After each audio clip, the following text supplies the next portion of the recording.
chapter 2, verse 20.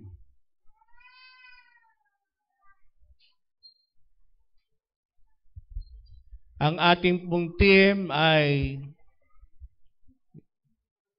Gospel of Truth, MAD at 23. Ano po yung MAD? MAD stands for Making a Difference. Sige po, tayo po tayo sandali. Basahin po natin na ito ay galing sa iyo, sa puso mo. Ready? Go! I had been crucified with Christ, and I no longer live, but Christ lives in me. The life I live in the body, I live by faith in the Son of God, who loved me and gave Himself for me. Sige po, makakaupo na po kayo. Ito po ay isa pong kapahayagan ni Apostol Pablo matapos po na maranasan po niyang ma-encounter ang Panginoon, ang Diyos sa kanyang buhay. Si Pablo po noon na isang makasalanan, maraming ipinapatay na Kristiyano, persecutor po siya ng mga Christians, pero sa isang pagkakataon in the book of Acts, merong tinig, liwanag, siya po'y nabulag, at narinig po niya yung tinig na nagsasabi, Saul, Saul, why have you forsaken? Why have you persecuted me? Bakit mo ako pinag-uusig? At yun po ay tinig lang Panginoong Hesus.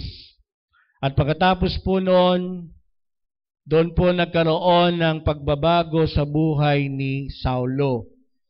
At yung kanya pong Saulo na pangalan, pinalitan po ng Pablo. From Saul to Paul. At si Pablo po ay nagsimulang mangaral ng Ebanghelyo at through Paul, lumaganap po ang Kristyanismo. At ito po yung kanyang kapahayagan. Simula po nung maranasan niya yon, sabi niya, ako'y napako na kasama ni Kristo. Hindi na ako ang nabubuhay sa aking sarili, kundi sino na daw? Christ lives in me. So ito po'y isang transformation na nangyayari sa isang tao na nagsisi sa kasalanan, nagsuko ng buhay, nagsurrender, at pinapasok si Jesus sa kanyang buhay as Lord and Savior. Hindi po religion, relationship. Maraming lumaki sa relihiyon, nagsisimba, pero ganun pa rin ang buhay. Simba, uwi, simba, uwi. Diretso pa rin sa kasalanan, nagsisimba nga, pero alipin pa rin ang bisyo. Hindi po ganun.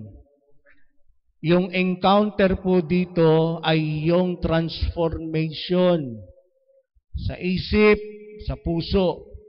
Nagkaroon ng pagbabago. Kaya nga po yung sabi kanina doon sa challenge, hindi sapat yung pa-attend lang. Hindi sapat yung pa-worship lang. Dapat ito talaga ang mangyari. Yung dating ikaw, yung old self na mapagmataas, masungit, mataray, basagulero, may bisyo.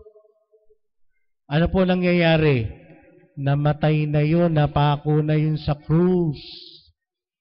At ano po nangyayari? Si Kristo na ang nabubuhay sa iyo. Ganun po. Iyan ang disenyo natin. At ang sabi doon, the life I live in the body, I live by faith in the Son of God who loved me and gave Himself for me. Gusto po nating magkaroon ng difference, to make a difference, pagbabago. Sige, taas po ang kamay yung gusto na magkaroon ng pagbabago. Okay. Kung gusto mo talaga na magkaroon ng pagbabago, kailangan yung ikaw, mapako yun sa krus. Ibig sabihin, namatay na yun. At ang mabuhay sa iyo ay yung bagong ikaw. The new you. The new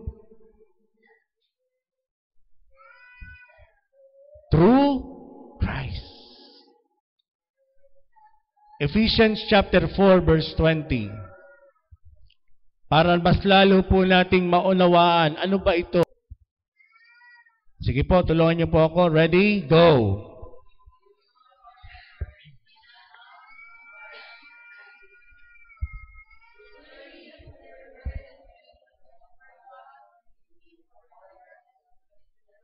(22)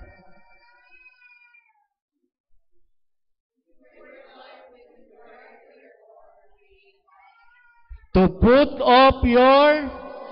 Okay, stop. To put off your... Sa Tagalog, hubarin ang dating pagkatao. Kumbaga sa isang maruming damit, hubarin. Okay, at ano ba yon? Which is being corrupted by its deceitful desire. Yun nga po, yung dating tayo, yun yung marumi. Yun yung makasalanan, makasarili. Alipin ng kasalanan. Verse 23. To be made new in the attitude of your minds.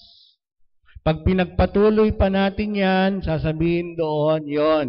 Put on, isuot ang bagong ikaw. Created to be like God in true righteousness and holiness.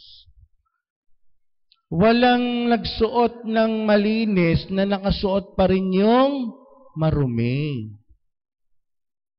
Walang bagong bagay na ilalagay sa lumang lalagyan.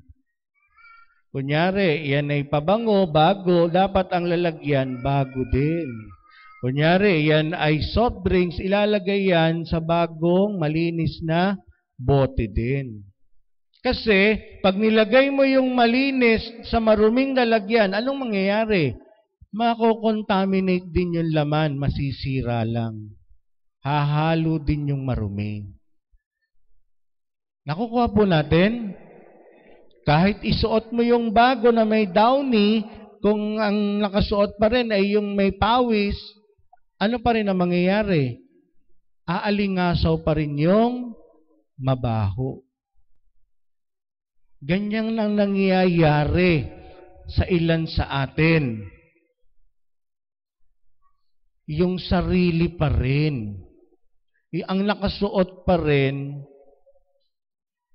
yung iba hangin. Anong hangin? Yung kalahati. Bakit? Yung kalahati, bago yung kalahati, dati pa rin. Kaya yung iba manananggal. Half Christian, half sinner pa rin. So ano po yung challenge? For us to make a difference, kailangan, Galatians 2:20, no longer I myself, but Christ lives in me. Yan po ang ating mithiin. Kasi hanggat yung sarili pa rin, yung old nature, buhay pa, Hindi po mangyayari to. Kapag yung mga topak natin ay nandyan pa rin, hindi mangyayari to. Kapag yung mga sumpong natin, hindi mangyayari to.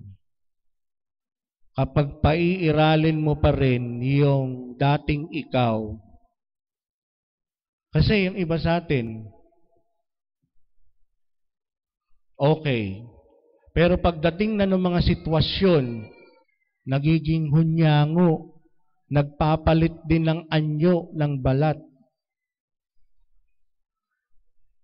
Yan si mabait naman yan wag mo lang gagalitin. Ano pang pagbabago? Doon nga masusubok pag ginalit ka Nakukuha natin? Yan namang si ano naman yan kaya lang matampuhin. Ano pang pinagbago? Dapat mag-adapt ka rin sa sitwasyon. Kung may sitwasyon na nakagagalit, dapat si Christ ang maghari. Kung mayroong mga sitwasyon na nakakapagtampo, dapat doon makita ang maturity mo. Ang mangyayari nga lang, para tayong hunyango. Nag-a-adapt kung ano yung nasa paligid. Ako naman, pagkasama ko naman mga Christian, behave naman ako Pero pag ang kasama ko na yung mga katropa ko sa school, sa office, pwede naman ako makipagsabayan din sa kanila. Ha? Hindi ganun. If you really want to make a difference, kailangan po mamatay na yung mga sarili natin at si Kristo ang mabuhay, makita. Kapag hindi tayo makapagpatawad, ikaw yun. Hello? Pero pag nagsisimula ka na magpatawad, si Kristo na yun.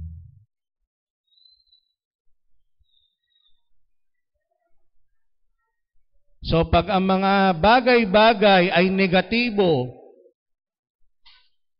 dinadala ka sa kasalanan, ikaw yun. Pero pag napaglalabanan mo na yan, na-overcome mo, nare-resist mo na, si Kristo na yon. Amen? Kapag hindi ka na madaling maapektuhan, hindi ka na ganong masungit, hindi ka na ganong madaling mayaya, si Kristo na yun. And by that, we can make a difference. Sa pamilya, sa lugar kung saan ka nagtatrabaho, sa eskwelahan, makita nila yung difference. Tama na po yung ating pagiging, mga secret agents of Christ. Christian ako pero secret lang. Hindi halata.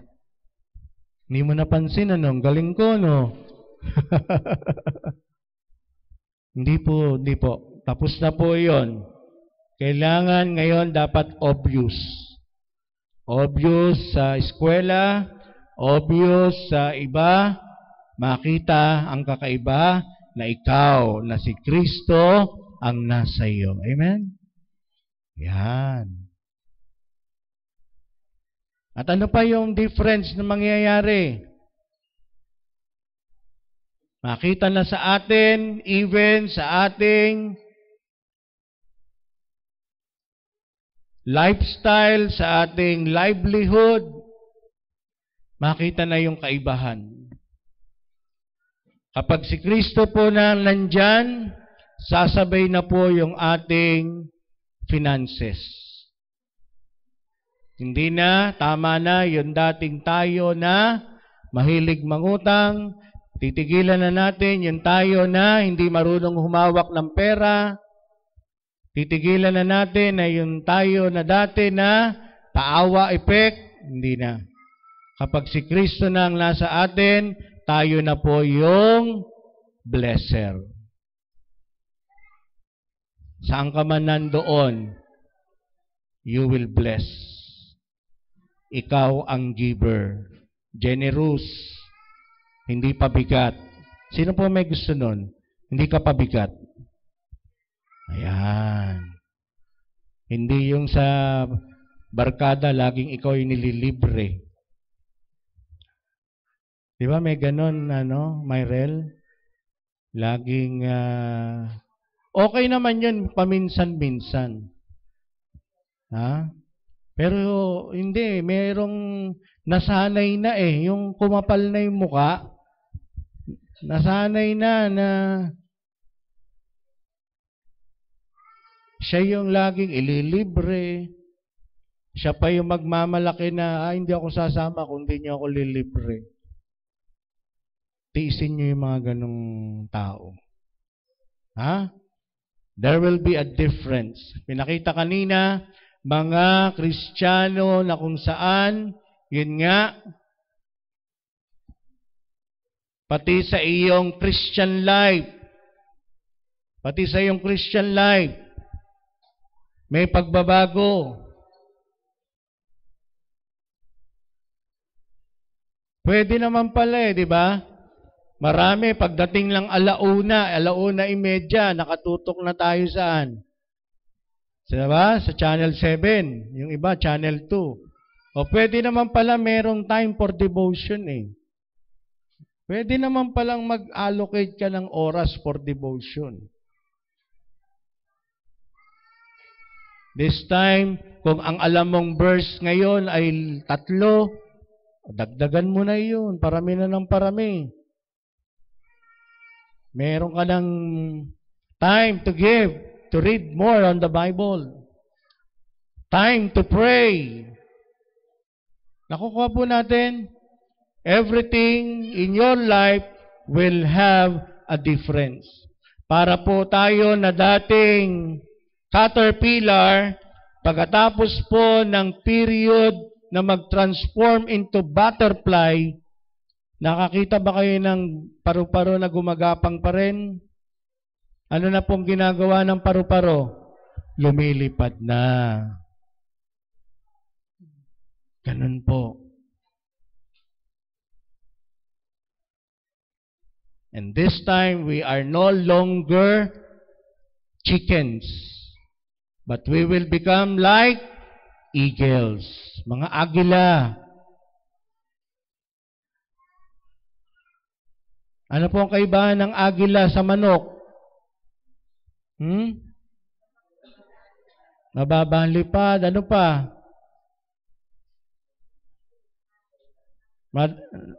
Madalas nabibiktima ng ahas, nakakain ng sawa. Pero ang agila, hindi basta-basta. So pakisabi sa katabi, hindi ka na basta-basta. You are not just.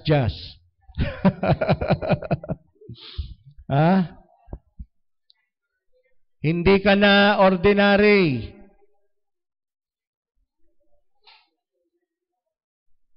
You are born to be different. Kakaiba.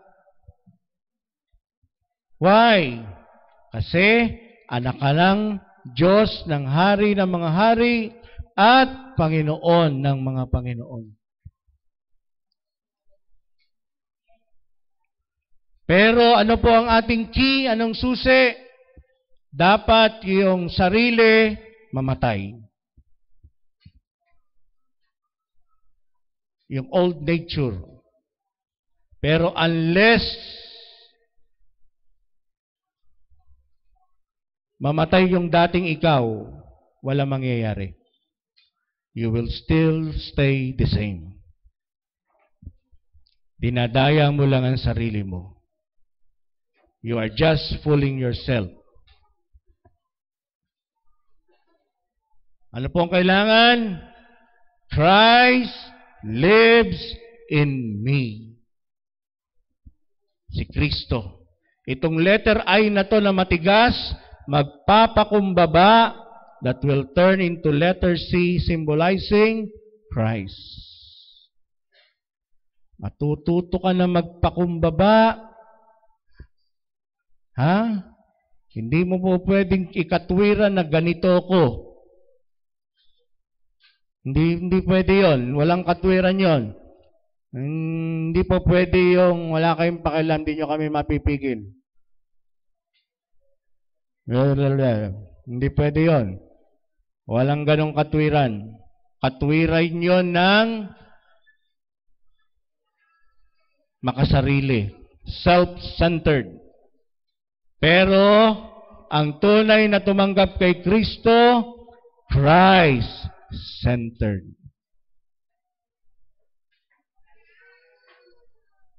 Napakarami pong bagay nang dahil sa sarili ang pinahalagahan. Pero kung matututunan po natin na yung sarili isang tabi para po sa ikararangal ni Kristo, ang daming bagay na mababago. Ang sabi nga po ni General Luna, panood niyo ba? Ako napanood ko eh. Sabi niya, ang pinakamalakas at pinakamalaking kalaban natin ay hindi ang mga Amerikano, kundi ang ating mga sarili. Bayan o sarili? Negosyo o kalayaan? Pero doon sa mga nakapanood, sino ang pumatay kay General Luna? Mga kapwa Pilipino. Bakit? Kasi nga yung makasariling ambisyon, kung totoo yung part ng history na yon, natakot si Presidente Aguinaldo na mapalitan. Kaya anong ginawa? Pinapatay si General Luna. Ganon din si Andres Bonifacio. Bakit? Dahil sa makasariling hangarin. Proverbs chapter 16 verse 18. Ano pong sabi? Kapag pinairal pa rin po natin ang sarili, I'm sorry to say, may katapat po iyan. Ano po sabi? Pride before a haughty spirit before a fall. Kapag tayo ay nanatiling matigas, mapagmalaki, makasarili, ibabagsakan ng Panginoon. Fall. Kaya, babala. Nandiyan kayo magaling.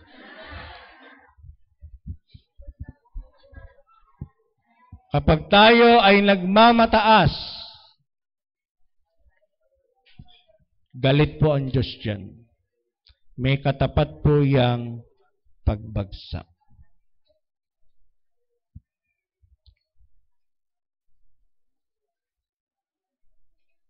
At ito na po yung ating challenge.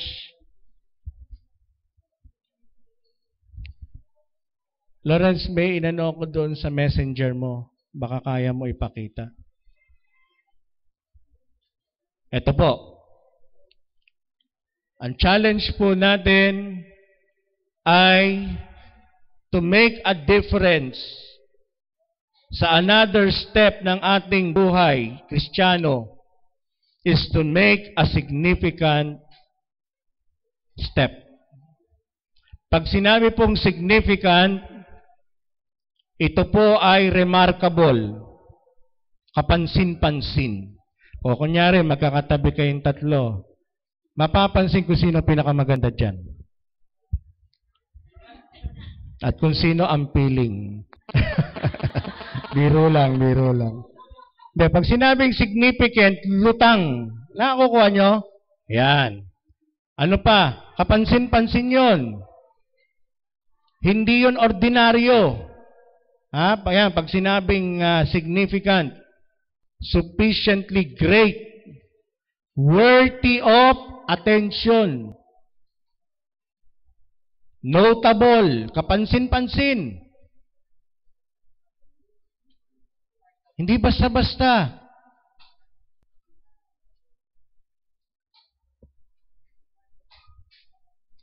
So yun po alam na natin yung meaning na significant. Isang bagay na kapansin-pansin.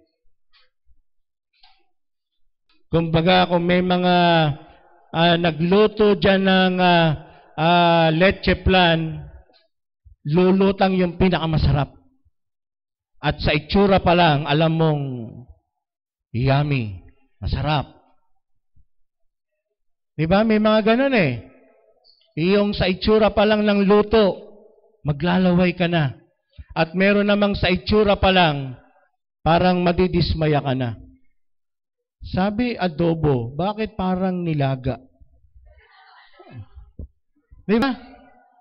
Sa itsura pa lang, kapansin-pansin na. Ito po. Tingnan na, Lawrence, kung yung sinend ko sa messenger mo, please, pakita mo. Ito po, isang example po na gumawa ng isang significant step of faith sa buhay niya. No other than David.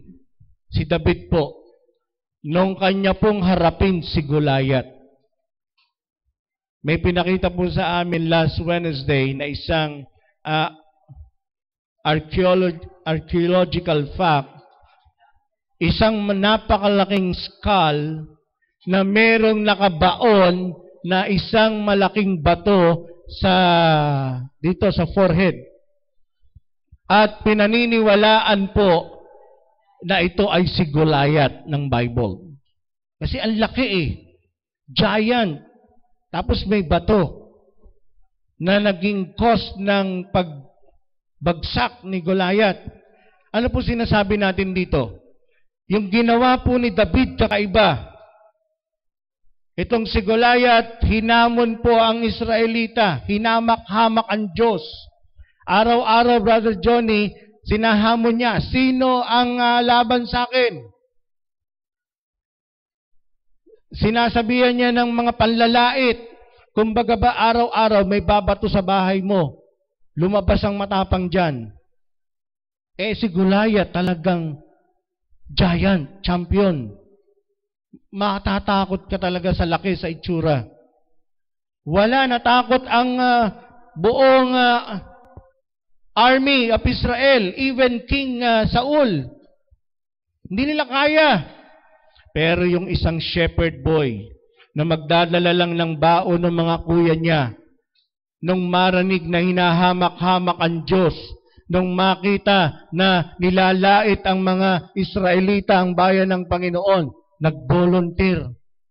Ako ang papatay dyan. Ang lakas ng loob. Kakaiba yun. Significant yun, right? Nag-volunteer. Pinagbigyan ni King Saul. Nilagyan ng armor. Pero nung ilagay na lahat ng armory, hindi na makalagalaw si David. Sabi niya, hindi ako sanay dito. Alisin niyo ito. Ang sanay ako nung inaalagaan ko yung mga tupa, pag may dumating na mga oso, mano-mano. Tsaka itong tirador ko, itong slingshot ko. Patay ang mga leon. Ito gagamitin ko. So inalis yung armory. Alam natin yung istorya. Pero ang napakagandang revelation doon. So yung slingshot niya, ilan yung kinuwang bato? Ilan po? 5. Pero ito ang maganda na revelation. Kunin po natin. Ilang bato ang pumatay kay Goliath? Ilan po? Isa lang. Ano ibig sabihin? Sa isang pakawala ni David, binigay niya yung best niya at sa isang bato, ano po nangyari kay Goliath? Patay. Iyon ang significant. Iyon ang significant. One shot lang, Brother John. Bagsak ang kalaban. Isang buga lang, the best. Pero kung ang ginawa ni David dun sa unang tira, baka nadaplisan lang si Goliath. Ito yung pangalawa, lalaksan ko na. Baka, namula lang. Pangatlo, pang-apat. Binigay ba ni David yung the best sa panglima? No. Doon pa lang sa unang tira, binigay na niya yung the best niya. At bigay niya yung the best niya, patay si Goliath. Iyan ang significant step of faith. Amen? Kung may gagawin ka na sa Diyos, ibigay mo na agad yung the best. Ibigay na agad natin. Sino po sa ating mga magulang may pangangailangan ng anak mo, uutay-utayin mo pa?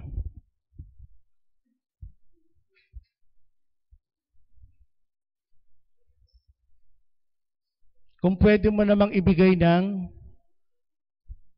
isang bagsakan. Minsan may mga ginagawa tayo sa Panginoon, pautay-utay. Ito kasi yung tirang oras ko. Ito yung tirang pera ko. Ito yung tira-tira. Puro tira-tira. LO. Hindi lola. LO. Ano yung LO? Leftover. Imbis na love offering, leftover. Ay sayang naman. Ay sayang ang oras. Ay sayang ang pagod ko. Ay sayang ang pera. Ay sayang. Puro sayang. Kaya ano nangyayari? Anong balik? Maliit din.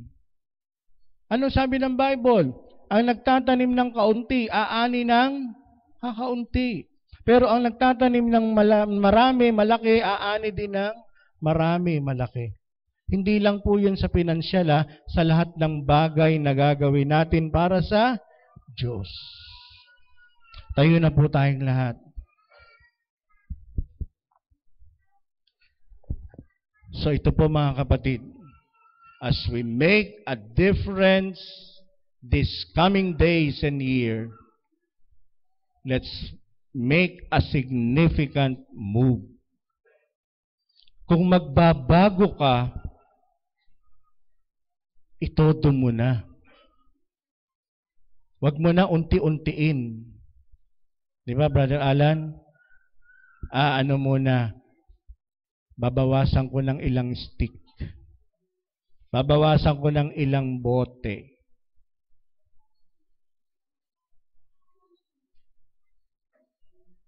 Wag. Hindi makukuha ang dyablo sa paunti-unti. Kailangan isang todo agad. Kung si Pacquiao ba, ang mga suntok ni Pacquiao pabanjing-banjing, magiging champion ba yan? O mga paganong-ganon lang? Champion ba yan? Hindi. Anong sabi? Ang suntok ni Pacquiao ay napakabilis nung sukatin. Ganong kalakas. Na pag tumama talaga sa katawan o sa mukha ng isang tao, talagang iepekto. Ganun po mga kapatid ang challenge po sa atin.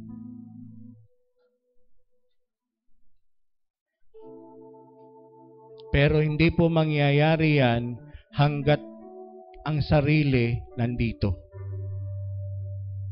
Huwag ka na makipag-agawan ng pwesto kay Kristo. Kung talagang isinuko mo na ang sarili mo, umalis ka na dyan. Siya na paupuin natin dyan. Baba ka na. Hindi pwedeng dalawa driver. Isa lang.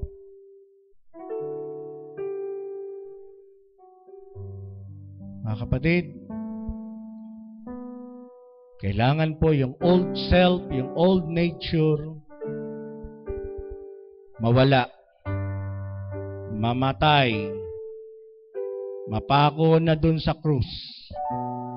At pag si Kristo, the Spirit of Christ lives in you, grabe ang magagawa natin.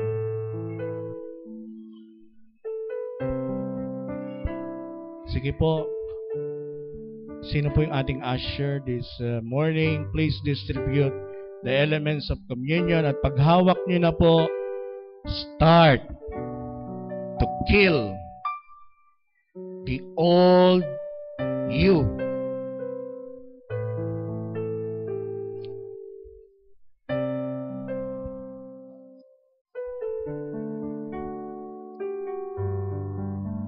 Sige po. Start to kill that giant within you. Yung napakalaking kalaban natin, no other than ourselves. Anong letter ang gitna ng pride? Anong letter ang gitna ng sin? Kita nyo, puro I, di ba? Kaya dapat talaga yung I na yan, mabaluktot at si Christ ang makita. Sige po, start to pray now sa Panginoon. Kung hawak niyo na po yung communion, kung hindi mo pa nagagawa na talagang isuko ang buhay mo sa Panginoon, this morning, nag-aanyaya saya, anak, papasukin mo ako, papasok ako sa iyong puso, gawin mo akong Panginoon at tagapagligtas. At sa atin po, na nagkakaroon pa rin ng struggle, dahil yung old self, old nature, yung dating ikaw, madalas pa rin magmulto, madalas pa rin bumalik.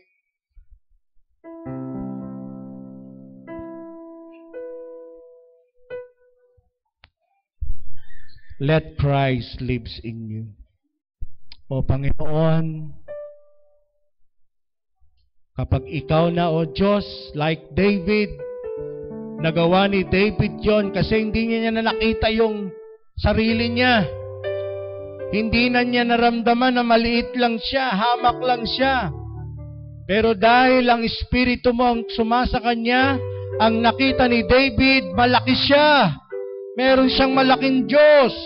Kaya niya. Lord, ganun din po ang gusto naming maranasan. Kaya po, Lord, we pray, we ask that Christ live in us. Sige po mga kapatid, let this be your prayer ngayong umaga. Sa mga pagsubok mo, mga struggle mo sa buhay, sa mga difficulty sa finances, patayin na natin ang ating mga sarili. Let Christ lives in us. Let Christ shine on us. Let the Spirit of Christ rule over us. Hallelujah.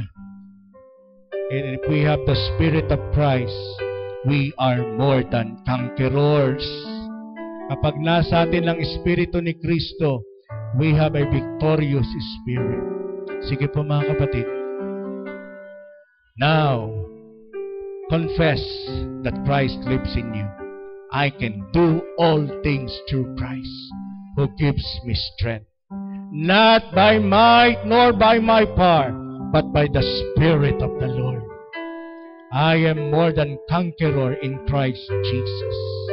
My God is more than enough. Come on, confess it. Declare. I-declare mo ngayon. No longer I. Panginoon, hinuhubad ko na spiritually ang aking dating ako. Na magagalitin, mapagmalaki, mapagmataas, matampuhin, sensitive. Lord, hinuhubad ko na ito. I put on now the new me, the new nature, the new creation, born again in Jesus. Hallelujah. Salamat po, Panginoon. In Jesus' name, Amen. Kanin na po natin at ininom.